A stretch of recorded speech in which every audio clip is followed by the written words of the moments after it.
ഭൂമി ഉരുണ്ടാണെന്ന് നമ്മൾ കേട്ടിട്ടുണ്ട്. പക്ഷേ അതിനേക്കാളും വലിയ ഉണ്ടയാണ് രാഷ്ട്രീയമെന്ന് ഇപ്പോൾ മനസ്സിലായി തുടങ്ങിയിട്ടുണ്ട്. കാരണം BJP ഭരിച്ചാൽ അല്ലെങ്കിൽ ഭരിക്കുന്നിടത്തോളം കാലം ഈ രാജ്യം നശിച്ചുകൊണ്ടേയിരിക്കുമെന്ന് പറഞ്ഞൊരു മനുഷ്യൻ ഇപ്പോൾ, അതായത് ഇന്ന്, ഒരു താമര പിടിച്ചുകൊണ്ട് പല ചാനൽ ചർച്ചയിലും അദ്ദേഹം പറഞ്ഞിട്ടുണ്ട് BJP എന്ന് പറഞ്ഞാൽ ഭരണഘടന തകർക്കുന്ന ഒരു പാർട്ടി ആണെന്ന്. അദ്ദേഹത്തിന്റെ ആ തീപ്പൊരി പ്രസംഗമൊക്കെ കേട്ട് കഴിഞ്ഞാൽ നമുക്ക് തോന്നും അദ്ദേഹം ഒരു കമ്മ്യൂണിസ്റ്റ് ചെകുത്താനാണെന്ന്. എന്തായിരുന്നു ആവേശം! ഞാൻ മരിച്ചാലും വർഗീയതയോട് വിട്ടുവീഴ്ച ചെയ്യില്ല സാർ എന്ന് വരെ പറഞ്ഞു. പക്ഷേ രാവിലെ എണീച്ചപ്പോൾ പുള്ളി വിചാരിച്ചാണ് മരിക്കണ്ട, പകരം പാർട്ടി അങ്ങ് മാറാമെന്ന്.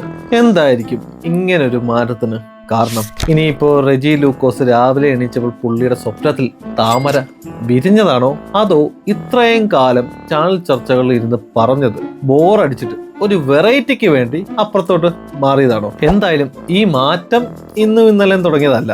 ഈ സ്നേഹത്തിന്റെ ചായക്കട നോക്കി പോയ ആൾക്കാരും നമ്മളുടെ ഇടയിലുണ്ടല്ലോ. ഇനിയിപ്പോൾ ചാനൽ ചർച്ചകളിൽ നമ്മുടെ ലൂക്കോസ് ഏട്ടനെ കാണാൻ കഴിയും. ആ സമയത്ത് നമ്മുടെ അവതാരകർ ചോദിക്കും പഴയ ഫാസിസം എവിടെ പോയെന്ന്. അപ്പോൾ നമ്മുടെ ലൂക്കോസ് ഏട്ടൻ പറയും അത് ഫാസിസം അല്ലായിരുന്നു, അത് എന്റെ നാവ് പിഴ ആയിരുന്നു എന്ന്. എന്തായാലും റെജി ലൂക്കോസിന് ആശംസകൾ നേരുന്നു. ഇനിയും കുറച്ച് ദിവസം അല്ലെങ്കിൽ കുറച്ച് മാസങ്ങൾ കഴിഞ്ഞ് അദ്ദേഹം കോൺഗ്രസിലേക്ക് പോയാലും നമുക്ക് ആഘോഷിക്കാം.